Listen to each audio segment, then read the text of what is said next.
Welcome back, everybody. I'm Jake, the Scary Story Guy, and today we're talking about a new science fiction horror movie that just dropped on Hulu called No One Will Save You. We've got to get this out of the way right off the bat. The thing that really sets this movie apart is the dialogue, in that there isn't any. Now, the last sort of experimental film that I reviewed on this channel was called Skinamarink, which normally when I see a movie that I think is bad, I'm not like angry about it, I'm just disappointed. But Skinamarink made me borderline feverish with rage. I've just never had my time wasted so flagrantly before.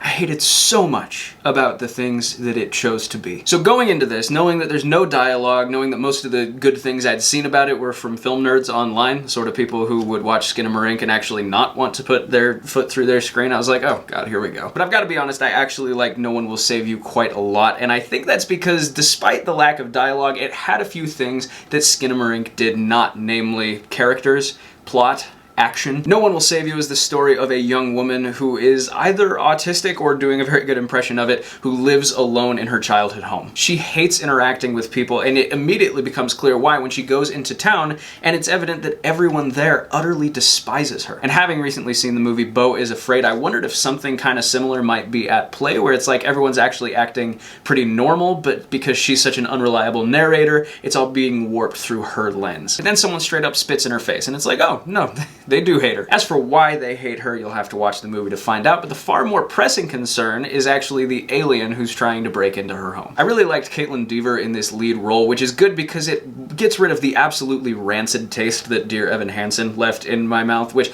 if there was ever a movie that could challenge Skinamarink for just sheer grotesque unwatchability. But Dever has the only major role in this movie, which means that she and the aliens basically have to carry the entire thing. And like a lot of these one-man show kind of things, one-woman show, in this case, it can get a little bit one note. Like, there's only so many times you can watch the same person like gasp and breathe heavily and run away. So I think it's a testament to Dever's performance that this movie never feels too stale, never too like, okay, let's move this along. It's also an hour and a half, which helps a lot. There are some movies that can afford to drag on a little bit. A movie with absolutely no dialogue is not one of them. We really need to make sure the pace is snappy with something like this. And it is snappy. I don't recall ever feeling bored with this film. I was on the edge of my seat for a significant chunk of it. It sort of reminded me of that last act of Signs, just with one girl, no cups. That's a joke with a few layers to it, and honestly, if you don't get a couple of them, that's probably for the best. You are pure, and your innocence should be protected at all costs. Now, I want to talk about the aliens in this movie because I thought they were really, really interesting. There's a few different types that you meet throughout the film.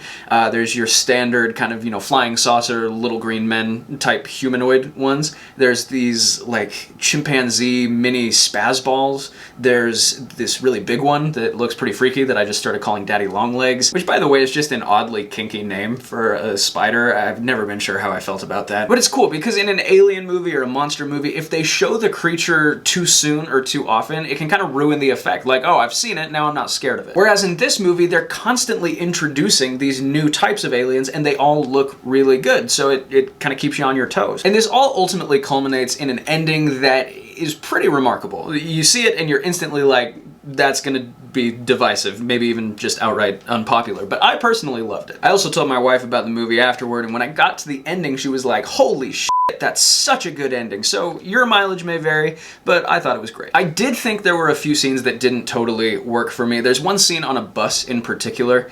It sort of felt like, are we running out of ideas here? Or maybe the director felt really self-conscious that they were spending the entire movie in this girl's house. So he's like, all right, we gotta get out of the house, get a new set piece going on here. But like I said, it's probably the weakest scene in the film. It just doesn't really work. It kind of feels like it's trying to lean too heavily into like traditional horror movie imagery and tropes, which it doesn't really fit super well with the rest of the movie. Most of it's pretty classy and tight and original, and this just kind of felt like a try-hard scene. And I did come away feeling like, okay, the no dialogue thing was interesting.